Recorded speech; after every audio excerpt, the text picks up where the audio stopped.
press conference, he said Floyd must not be attacked. He must be treated as one of their own. When he saw that the reaction of the public to the leaving of Floyd is not as he had thought it's going to be, he came out guns blazing 3 days later to attack the very same Floyd he had said he is not going to be attacked. This is a wounded man. And as quick... Joined by political analyst Tobani Zigalala and Professor Ntsikelelo Breakfast. Gentlemen, thank you very much for coming on this evening. The battle between Julius and Floyd is interesting. I mean, Floyd has been the lone mower, the wingman, the right-hand man of Julius for many years, close to 15 years now. I mean, surely Julius, as if you saw how he came out in that Ground Forces Forum, he was coming out as a wounded man, and as someone who's filling a gap in his power base, because Floyd is the person who was doing many of the machinery fixing of the EFF. I mean, people have been speaking about how many conferences, many structures of the EFF, the political maneuvering in terms of how those structures are consolidated was the work of Floyd. How many were chopped from the EFF was the work of Floyd. Of course, because of Julius as the figure and as a man in charge, everything almost had to be run through him. Now with him coming out and saying he's taking in charge of his organization, he's almost fitting in to the accusation of him as a dictator, him as feeling as the owner of the EFF. But that's a wounded man who's filling a gap of not having the trusted force and looking around in terms of those with the heads and asking himself a question: who amongst these is going to be now my general that I send to war, that I send to back him, if I'm not there to do it myself? This is why he comes out guns blazing. I mean, in the press conference, he said Floyd must not be attacked. He must be treated as one of their own.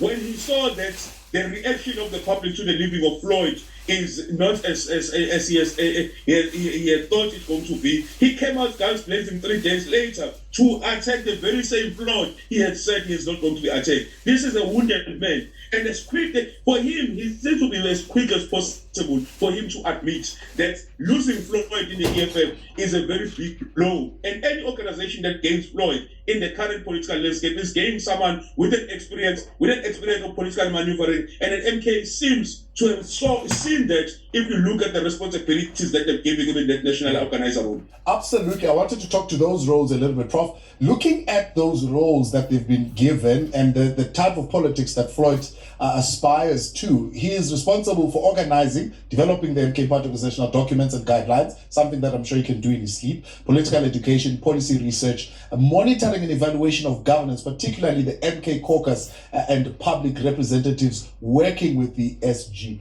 Is he going to be given that space to be able to do those things, especially considering some would find themselves in closer proximity to former President Jacob Zuma and have his ear and can whisper into his ear quite easily? So things like cadre deployment, things like wrapping the caucus around the knuckles and so on and so forth. Is he going to be given room and space to do that? Well, your guesses are as good as mine. I'm surprised to say Floyd, I think, has a history of being the brains behind the EFF in terms of what the party stands for, in terms of the ideological pillars of the party.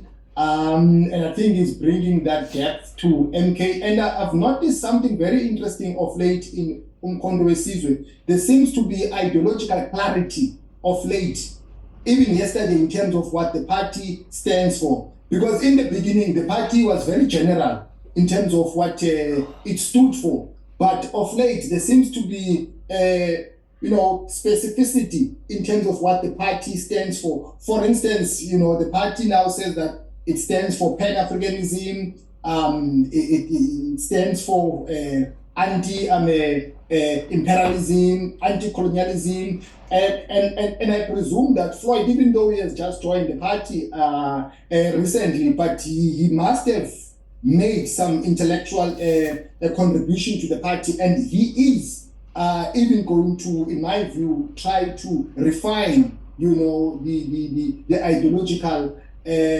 tenets of the party. I think the role that he has been assigned to at the moment is very strategic because he has been appointed, not elected, appointed to be the national organizer, which is a powerful position. So he's going to interact with the rank and file of the party, preparing the base, for the upcoming conference of the party. I think the party does appreciate his presence in Umkhonto weSizwe, and let's see if there will be enough space for him. But I don't anticipate anything at the moment that will pose a threat to his contribution to the party.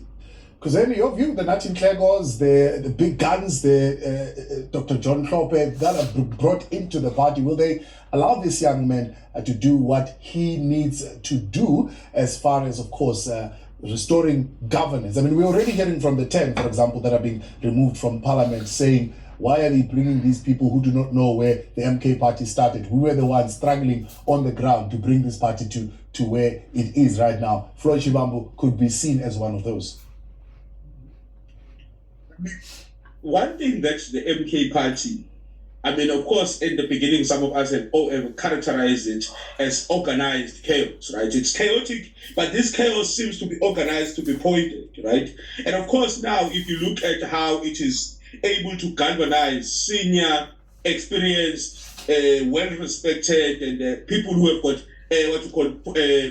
some particular positionality in terms of the political landscape of South Africa. That has, of course, will bring a bit of respect. Of course, there's always going to be questions of these people's past and all those things. But for them to be able to galvanize experienced people, to deploy them into key positions, especially in the legislature, to make their caucus strong so that they are able, to be able to take on the ANC. Now, where they are going to struggle a bit, and of course I agree with Prof. Breakfast when he speaks about the seemingly ideological specificity and clarity that is coming out. In the beginning, all of us were busy asking what is the ideological character and what you call. Now we can see that they can, boldly now they speak of their ideological pillars. Of course, maybe not as much now, very clarified, very sophisticated and very nuanced, but at least you can hear where they stand on particular issues and what their ideological posture is. Where I was saying that they're going to strike is that the appointing of leadership and the recruiting of senior political men and women who are going to come to the party.